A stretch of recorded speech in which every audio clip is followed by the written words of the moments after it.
اس میں مسلمانوں کا عالم تیرے ہاتھ میں ہوگا. تو عدی بن حاتم خود فرماتے ہیں، خود کہتے ہیں کہ مجھے یقین ہو گیا کہ لوگ اس آدمی کو جو مجنون کہتے ہیں صحیح کہتے ہیں، کہ یہاں تو کھانے کو نہیں اور یہ دمشق پہ چڑھائی کی بات کر رہا ہے. ہاں جی. پھر کہا اچھا عدی یہ بتا وہ وقت کیا وقت ہوگا جب یمن سے ایک عورت زیورات سے لدی بھدی چلے گی اور مدینے آئے گی اور کوئی اس کو چھونے والا نہیں ہوگا. تو کہتے ہیں میں چپ رہ بھی نہیں سکا، بے ساختہ میرے منہ سے نکل گیا، تو کیا قبیلہ طے کے سارے مرد مر چکے ہوں گے؟ کہتے ہیں میرے منہ سے نکل گیا بے ساختہ. کہتے ہیں ہم تو ڈاکو لٹیرے مشہور تھے. پھر فرمایا عدی وہ کیا وقت ہوگا کہ چوراہے پہ کھڑا ہو کر ایک مسلمان اعلان کرے گا بھائی کوئی زکوٰۃ لینے والا ہے اور کوئی زکوٰۃ لینے والا نہیں ہوگا. تو حضرت عمر رضی اللہ تعالیٰ عنہ کو یہ بات آ کر ان کا بازو پکڑ لیا اور آنکھوں سے آنسو ہچکیاں. میرے نبی نے جو پہلی بات کہی تھی وہ تو صحیح ہو گئی. دمشق اللہ کے فضل و کرم سے آج مسلمانوں کی تحویل میں ہے. اور ہاں وہ جو ہراول دستہ تھا میں سب سے آگے تھا اور مسلمانوں کی فوج کا علم میرے ہاتھ میں تھا. تو حضرت عمر مسکرائے، کہا تجھے تیری دوسری بات بھی سچی دکھا دوں؟ تو کہا اچھا. کہا ہاں میرے ساتھ آؤ. لے گئے. وہ کچھ عرصے پہلے وہ عورت یمن سے چل کے آئی تھی. کہا تو کون ہے؟ میں فلاں. کہاں سے آ رہی؟ یمن سے. کہا اتنی لدی پھدی؟ کہا ہاں. کہا یہ بتاؤ مسلمانوں کو کیسا پایا؟ کہتی ہے ایسا جیسے ایک ماں کی اولاد ہوں سارے. ہاں یہ کہاں سے ہو گیا میرے دوستو؟ ہمارے تمہارے جیسے لوگ تھے؟ نہیں، ہمارے تمہارے جیسے لوگ نہیں تھے. ہم تم سے بھی زیادہ گئے گزرے لوگ تھے. ہاں ہم تم سے بھی زیادہ گئے گزرے لوگ تھے. یہ اسلام ہی تو تھا، یہ وہ ایمان ہی تو تھا. اور کیا تھا جس نے ایسا بنا دیا؟ تو حضرت عدی بن حاتم کہنے لگے امیر المومنین اگر میرے نبی کی 2 باتیں پوری ہوئی ہیں تو تیسری بھی ضرور پوری ہوگی. اور حضرت عمر بن عبدالعزیز کے دور میں میرے دوستو ایک آدمی ایسے چوراہے پہ کھڑا ہو کر کہتا تھا بھائی اتنا مال زکوٰۃ کا ہمارے پاس موجود ہے، کوئی زکوٰۃ لینے والا؟ کوئی بھی نہیں تھا. کیوں نہیں تھا؟ سب دینے والے تھے. غریب بھی دینے والا تھا، سب دینے والے تھے، لینے والا کوئی نہیں تھا. یہ تو ہم نے ستیہ ناس مار دیا اپنے غریبوں کا یہ کہہ کے کہ سڑک پہ نکل کے نعرہ لگاؤ ہماری مانگیں پوری کرو، ہمیں ہمارا حق دو. ہم تو دینے والوں میں سے تھے، ہم کب لینے والوں میں سے تھے؟ اگر مدینے کے انصار یہ کہنا شروع کر دیتے رسول اللہ صلی اللہ علیہ وسلم کو ہمیں ہمارا حق دو. بولا تھا ایک دفعہ، پتہ ہے آپ کو، ایک بار بولا تھا، پتہ کیا جواب ملا تھا؟ آپ نے انصار کی جماعت کو بلایا اور یہ حنین کا واقعہ ہے.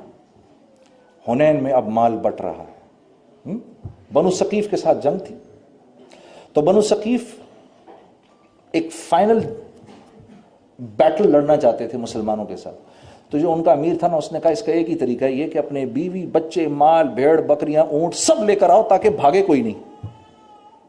تو وہ طائف سے سب مال اپنا سب اٹھا کے لیا جنگ لڑنے کے لیے. قرآن میں اس کا ذکر ہے. 12,000 مسلمان 4,000 بنو ثقیف. 2 صحابہ کے دل میں یہ بات آئی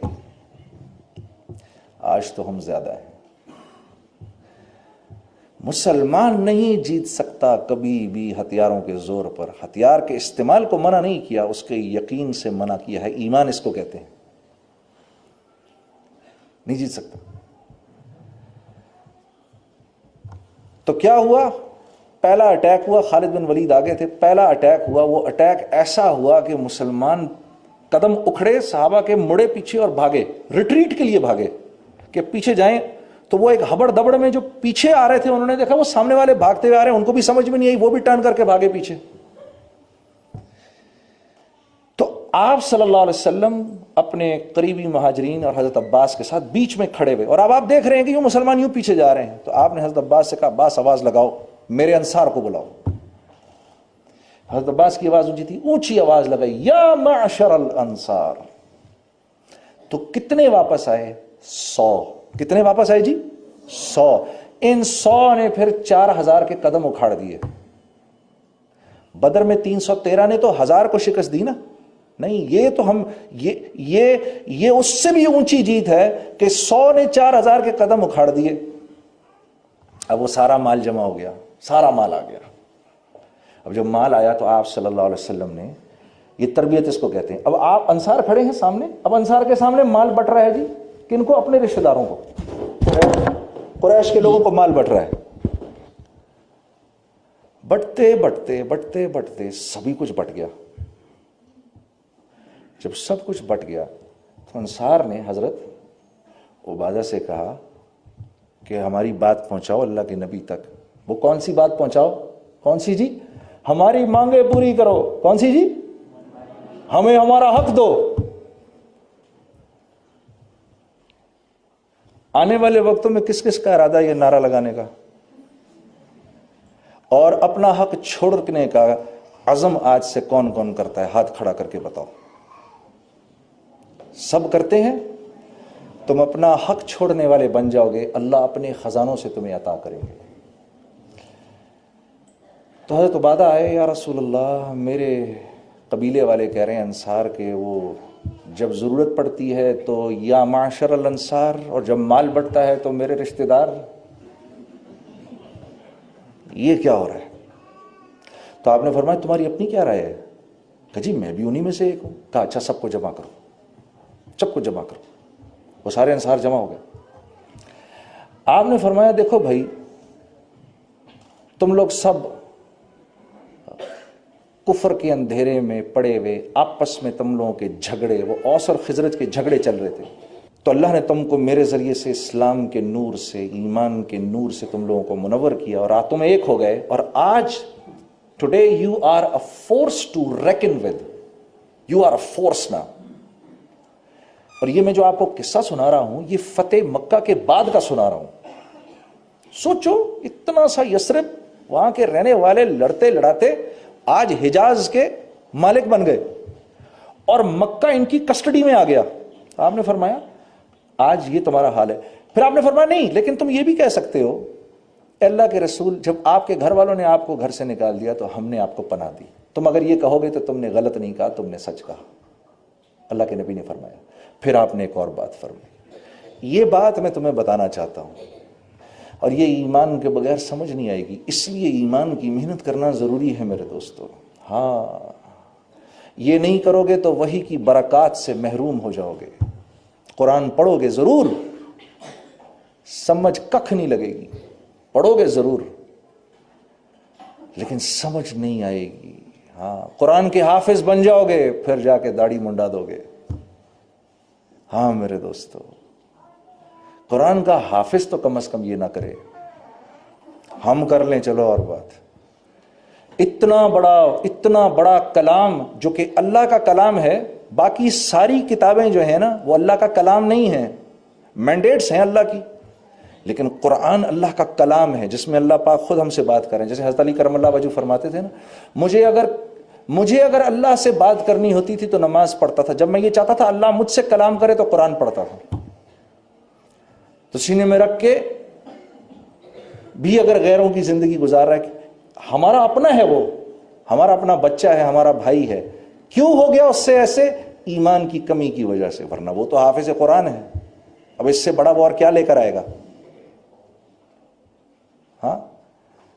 تو آپ نے فرمایا اے میرے انصار، یہ جو ہے نا یہ قریش، یہ میرے خاندان والے، یہ میرے باہر کا کپڑا ہیں، تم میرے اندر کا کپڑا ہو. اندر کا کپڑا جسم سے چپکا ہوا ہوتا ہے اور دیر تک رہتا ہے. یہ میرے باہر کا کپڑا ہے. پھر آپ نے فرمایا کیا تم اس بات کو پسند نہیں کرتے کہ یہ لوگ تو اپنے گھروں کو بھیڑ بکریاں لے جائیں اور تم اپنے ساتھ اللہ کے نبی کو لے جاؤ؟ کیا تم اس بات کو پسند نہیں کرتے؟ تو یہ بات سن کے انصار کی چیخیں نکل گئی. وہ بھی روئے، آپ بھی روئے. پھر آپ نے آخری بات فرمائی.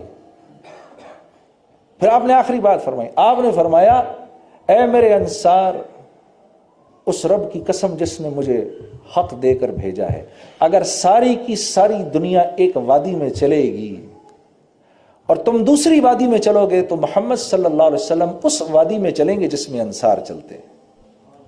ہاں میرے دوستو، یہ ہمارا مزاج بنایا کہ تم لوگ دینے والے بن جاؤ. یہ ایمان کے بغیر کیسے ہوگا؟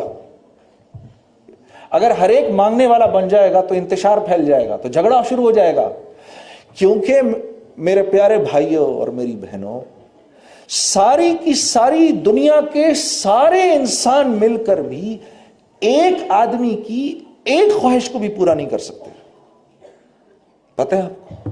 ساری کی ساری، سارے کے سارے دنیا کے انسان مل جائیں، وہ ایک انسان کی ایک خواہش کو پورا نہیں کر سکتے.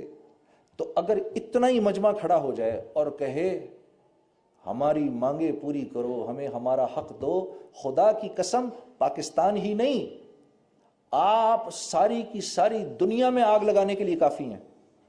اللہ ہم سب کی حفاظت کرے. آپ کو پتہ ہے صحابہ کرام میں آپس میں ایک دوسرے کے آمنے سامنے رہتے تھے. ایک ارب پتی کروڑ پتی ہوتا تھا، دوسرے کے گھر 3 دن کا فاقہ ہوتا تھا. سامنے والے کی ہمت اور مجال نہیں ہوتی تھی کہ یہاں سے کوئی مال ادھر بھیج دے. وہ سامنے والا اتنی زیادہ عزت نفس والا ہوتا تھا. یہ تو ہم نے غریب کا ستیہ ناش مار دیا، بڑا غرق مار کے رکھ دیا اس کا. اس کو یہ کہہ کہ چل سڑک پہ آواز لگا ہماری مانگیں پوری کرو. اس بیچارے کو یہ بھی نہیں پتا اس کی مانگ کیا ہے. تو ہم ایمان نہ ہونے کی وجہ سے آج گنگا الٹی بہ رہی ہے. Having said that, جو ایمان بنانے کی محنت کرتا ہے، اللہ کا وعدہ ہے میرے عزیز دوستو، جیسے ابراہیم علیہ السلام کو اللہ نے آگ کے اندر بچایا، تمہارے چاروں طرف آگ لگی ہوگی، تم سکون سے ہوگے. وَلَن تَجِدَ لِسُنَّتِ اللَّهِ تَبْدِيلًا. اللہ کی سنت اس بات میں تبدیل نہیں ہوتی. میں یہ خوشخبری آپ کو دینے آیا ہوں. ہاں، ہماری سب سے بڑی ضرورت ایمان ہے. ایمان ہے سب سے بڑی ضرورت. تو ایک کام کا سب عزم کر لو یار، ہم جیسے بھی ہیں آج کے بعد اپنے ملک کی برائی نہ کریں گے نہ سنیں گے. ہاں ٹھیک ہے. کون اپنے گھر کی برائی کرتا ہے ہم میں سے کوئی؟ یہ جو آدمی اپنے گھر کی برائی کر رہا ہو، اس کی بات کو میں کہنے والوں کو بتا رہا ہوں. جو شوہر اپنی بیوی کی برائی کر رہا ہو یا جو بیوی اپنے شوہر کی برائی کر رہی ہو، میں بھی آپ کو بتا دیتا ہوں، ان دونوں کی باتوں کو کوئی سیریسلی نہیں لیتا. ہاں، بلکہ اللہ رب العزت ان برائی کرنے والوں کی نفرت ڈالتے ہیں ان کے دلوں میں جن کو یہ برائی سنائی جا رہی ہوتی ہے. جی ہاں، یہ ہمارے ایمان کا حصہ ہے. ایمان کی جو 70 شقیں ہیں نا، اس میں سے ایک شق اپنے ملک سے محبت کرنا ہے، کہ اپنے ملک سے محبت کی جائے. تو میرے عزیز دوستو، میں آپ لوگوں سے یہ توقع رکھتا ہوں. یہ میری زندگی، میرے پاس کوئی عالمانہ باتیں تو ہیں نہیں، میرے پاس یہ زندگی کے کچھ تجربے ہیں جو میں آپ کے پاس لے کر آیا ہوں. ہاں، آپ ریپرزینٹ کرتے ہیں پاکستان کو بھی اور اسلام کو بھی. ہاں، اور ایک بات یاد رکھو، یا ایھا الناس، یا ایھا الناس انا خلقناکم من ذکر او انثی، تم کو ایک مرد اور ایک عورت سے بنایا گیا ہے، اور تم کو مختلف قبائل میں ڈسٹریبیوٹ کیا گیا ہے. کیوں؟ لتعارفوا، صرف تعارف کے لیے، صرف تعارف کے لیے. تمہیں بڑائی چاہیے تو سن لو بڑائی کس میں ہے، ان اکرمکم عند اللہ اتقاکم. تم میں سے جو متقی ہے وہ اونچا ہے. بس حضرت بلال کی کوئی حیثیت نہیں ہے، غلام کے بیٹے، دادا بھی غلام، اور دادا بھی غلام، دادی بھی غلام، باپ بھی غلام، ماں بھی غلام، لیکن نسبت جوڑی محمد صلی اللہ علیہ وسلم سے تو جو قدم زمین پر اٹھا رہے ہیں اللہ کے نبی کو، ان کی آواز عرش پہ آ رہی ہے.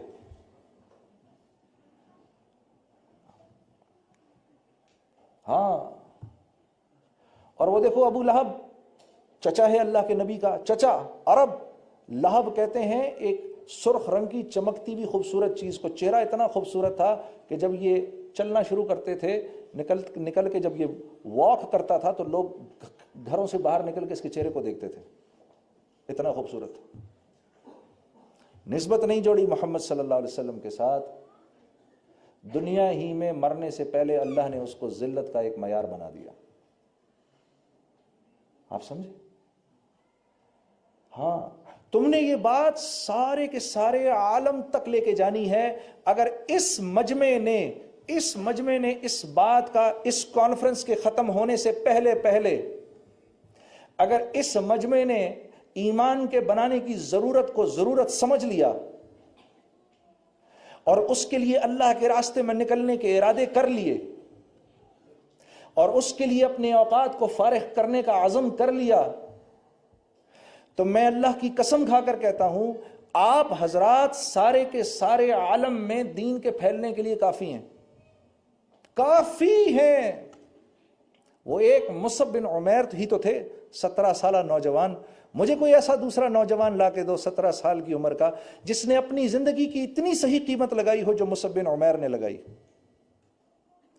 سارے کے سارے انصار، سارا کا سارا قبیلہ اوس، سارا کا سارا قبیلہ خزرج، یہ 2 قبیلے تھے انصار کے مدینے میں. اس 17 سال کے نوجوان کے ہاتھ پر مسلمان ہوئے میرے عزیز دوستو. پھر احد کی جنگ میں اللہ رب العزت نے ان کو شہادت کا مرتبہ دیا. جتنی بڑی جنت ملا کے ان انصار کو ملے گی، اتنی ایک بڑی جنت اللہ کی طرف سے مصعب بن عمیر کو ملے گی. اب آپ بتاؤ کتنا اللہ کی طرف سے اپنی زندگی کا بہترین سودا لگا کر چلے گئے. یہ ایمان اتنی بڑی دولت ہے، اللہ کے ہاں اس کے بغیر کوئی عمل قابل قبول نہیں ہے، کوئی عمل قابل قبول نہیں ہے. اپنے آپ کو اس جملے سے بچا کے رکھنا. خدارا میں تمہیں کہہ رہا ہوں، نہیں تو اگر تم لوگوں نے ان باتوں کو مسلسل کیا، عین ممکن ہے اس دنیا سے ایمان کے بغیر چلے جاؤ. اکثر یہ سننے کو ملتا ہے، ہم سے تو وہ اچھے، ہائے ہائے ہائے، ہم سے وہ اچھے. یہ آپ محمد صلی اللہ علیہ وسلم کے منہ پر کہہ سکتے ہیں؟ کچھ شرم نہیں آئی یہ بات سن کے ہی؟ آپ کا اندر کا پورا وجود نہیں ہلا اس جملے کو سن کے؟ ہم سے تو وہ غیر اچھے. کیسے اچھے؟ آپ کے تو دل میں کلمہ ہے، وہ تو منہ پہ انکار کر رہے ہیں اللہ اور اس کے رسول کا. یہ بات آپ کل کیسے کہیں گے محمد صلی اللہ علیہ وسلم کو؟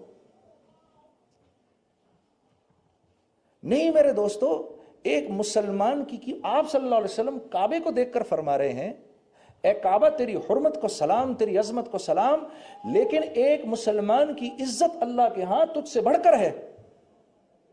ایک روایت میں آتا ہے اللہ کے لیے یہ بات آسان ہے کہ 7 زمین اور 7 آسمانوں کو توڑ دے، بجائے اس کے کہ ایک مسلمان کی عزت کی ہتک ہو. اب آپ مجھے بتاؤ، جس اللہ کے اس پر کلمہ لکھا ہو اور یہ نیچے گرا ہوا ہو، آپ اس کو اٹھائیں گے، صاف کریں گے، جیب میں ڈالیں گے، کہیں رکھے کسی اوپر جگہ پہ رکھ دیں گے. اس پرچے کی تو آپ کی نظر میں اتنی قیمت ہے. تو وہ مسلمان جس کے دل میں کلمہ ہے، میں دراصل اس کو تو کم سمجھوں، ان غیروں کو اونچا سمجھوں. شیطان نے ان کے پاس جا کر کرنا کیا ہے؟ وہ تو ان بیچاروں کو لے کے جا رہا ہے. یہ تو ہمدردی کے لائق ہیں یہ بیچارے. ہاں میں قصوروار ہوں کہ میں ان کو وہ زندگی ہی نہیں دکھا رہا جس زندگی کو دیکھ کر یہ اسلام کی طرف آئیں، بلکہ میں ان کے پاس جاتا ہوں، میں کہتا ہوں ارے سن، کس چیز کی تو پرواہ کرتا ہے؟ تو سیر کرے گا، میں 1.25 سیر کر کے دکھاؤں گا تجھے. برمنگم میں ہماری ایک جماعت گئی تو ایک مسلمان بھائی کو جا کے دعوت دینے لگے. تو اس نے کہا کہ اور میں مسلمان ہوں بھائی، مجھے دعوت نہ دو، یہ غیر مسلم ہے، سامنے جا کے اس کو دعوت دو. انہوں نے کہا جی ٹھیک ہے، ہمیں اس کے پاس لے جائیں. تو وہ ساتھیوں کو لے کر ادھر چلا گیا. ادھر جب گیا تو وہ جو غیر مسلم تھا وہ اس کو کہتا ہے تو مجھے چاہتا ہے میں مسلمان ہو جاؤں، میں اس کی طرح ہو جاؤں؟ میری تو ایک گرل فرینڈ ہے، یہ روز ایک بدلتا ہے. میں ویکنڈ پہ شراب پیتا ہوں، یہ روز شراب میں دھت رہتا ہے. میں تو کبھی سال میں 1 دفعہ جا کر کسینو جاتا ہوں، اس کے گھر میں جوا ہوتا ہے، میں اس کی طرح ہو جاؤں؟ جب یہ ہم زندگی ان کو دکھائیں گے تو قصوروار ہم ہوں گے. اب اللہ کی مار براہ راست ہم پر پڑے گی. تو یہ لوگ تو رحم کھانے کے لائق ہیں. ان سے ہمدردی ضروری ہے میرے دوستوں، نفرت نہیں. انبیاء کا یہ مزاج ہوا کرتا تھا، انبیاء کا یہ مزاج ہوا کرتا تھا کہ انبیاء غیروں سے دل میں انتہائی شفقت رکھتے تھے. ہاں، اور جو غیروں سے دل میں شفقت نہیں رکھے گا اللہ رب العزت اس سے اپنے دین کا کام نہیں لیں گے، کیونکہ یہ کام انبیاء کا کام ہے. جب تک انبیاء کے مزاج پر نہیں آئیں گے اس وقت تک یہ کام اللہ نہیں لیں گے. ہم اپنے آپ ہی کو بیوقوف بناتے رہیں گے، خوش فہمی میں رہیں گے. لیکن یہ ہم سے بہتر ہو گئے، یہ آپ اور میں پھر محمد صلی اللہ علیہ وسلم کو کیا شکل دکھائیں گے؟ یا رسول اللہ آپ کے کلمے کی تو ہماری نظر میں کوئی قیمت ہی نہیں تھی. یہ اکثر یہ جملہ کہہ دیتے ہیں.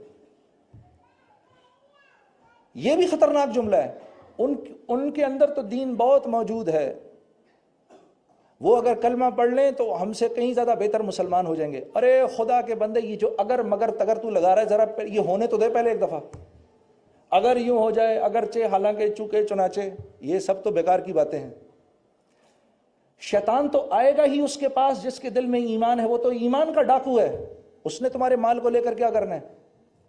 اب وہ مسلمانوں کے پاس آتا ہے اور مسلمانوں سے کبائر کرواتا ہے، کبیرہ گناہ کرواتا ہے. اس نے اللہ سے وعدہ کیا تھا ان سب کو جہنم میں لے کے جاؤں گا.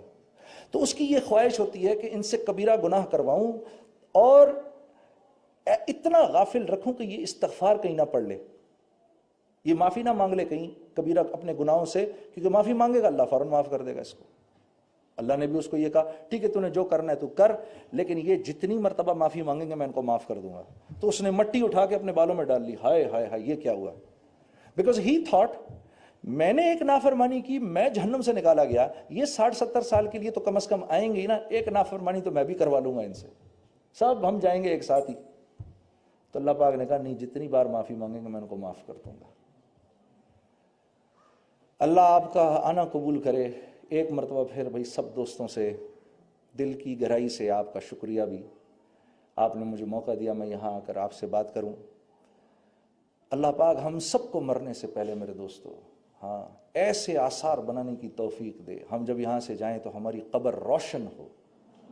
ہم اس دنیا میں آئے ہی ایک شاندار موت بنانے کے لیے ہیں، ہم اس دنیا میں آئے ہی جنت میں جانے کے لیے ہیں. ہم تو یہاں کی مخلوق ہی نہیں ہیں. میں ایک مرتبہ میری بیگم نے میرے سے پوچھ لیا یہ مردوں کو کیا پرابلم ہے، یہ کیوں دیکھتے ہیں دوسری عورت کی طرف؟ میں نے کہا اس لیے کیونکہ ہم جنت کی مخلوق ہیں، ایک عورت سے ہمارا گزارا نہیں ہے یار، کیا کریں ہم تو جنت کی مخلوق ہیں بھائی. ارے دیکھو نا ہنس رہے ہیں، یہ بھی، یہ دونوں بھی ہنس رہے ہیں. ارے ہم جنت کی مخلوق ہیں بھائی، ہم اس دنیا کی ہیں ہی نہیں. یہاں تو وقت گزارنا ہے خاموشی سے حکم مان کے، جیسے بڑے کہہ رہے ہیں چلتے چلتے چلتے چلتے چلتے چلتے یہاں تک کہ موت آئے اور اسرائیل آئیں اور کہیں اے نیک روح چل اب اپنے اللہ کی طرف. واہ، پیسے وصول ہو گئے. یہ ہے، یہ شوق ہوا کرتا تھا صحابہ کو. اسی لیے تو دنیا پیروں میں پڑی رہتی تھی. جب دنیا کے پیچھے بھاگو گے یہ ہاتھ نہیں لگے گی، یہ ہاتھ نہیں لگے گی. اے دنیا جو تیرے پیچھے بھاگے اس کو دوڑا دوڑا دوڑا، جو تجھے چھوڑ کے بھاگے اس کے پیر کی جوتی بن جا. یہ اللہ کا حکم ہے دنیا کو. میرے دوستو ایمان اس لیے ضروری ہے، ورنہ ایمان کے بغیر یہ دل کی آنکھ نہیں کھلتی. اور ہم نے کہاں سے دیکھنا ہے؟ یہاں سے دیکھنا ہے، یہاں سے دیکھنا ہے. کہاں سے دیکھنا ہے؟ دل سے دیکھنا ہے. یہ آنکھ تو جھوٹ دکھاتی ہے، یہ تو دکھا رہی ہے وہ دیکھو زمین اور آسمان مل رہے ہیں، تو مل رہے ہیں کیا؟ نہیں، یہ جھوٹ دکھائے گی. یہ آنکھ بتائے گی، میں آخری 1-2 منٹ لوں گا، یہ آنکھ بتائے گی ادھر کرامن کاتبین بیٹھے ہوئے ہیں، یہ بتائے گی.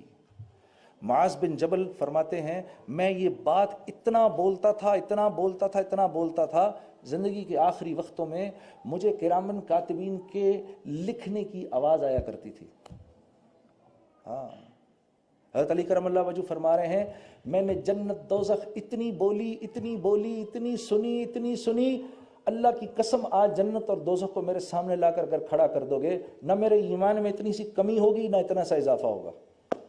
وَلِلَّهِ الْعِزَّةُ وَلِرَسُولِهِ وللمؤمنین ولکن المنافقین لا یعلمون۔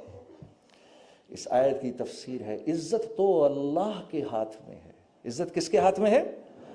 عزت تو اللہ کے ہاتھ میں ہے۔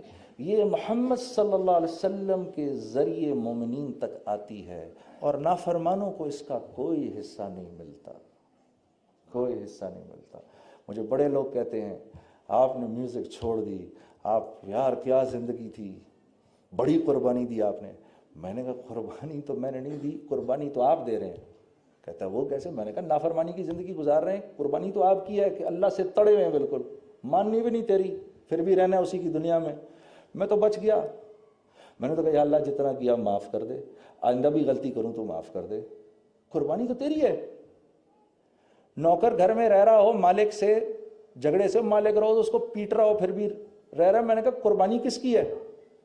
ماننے والے کی کہ نہ ماننے والے کی؟ میں نے قربانی تو نوکر کی ہے، وہ روز مار کھانے کے لیے تیار ہے۔ تو میں نے کہا قربانی تو آپ دے رہے ہیں۔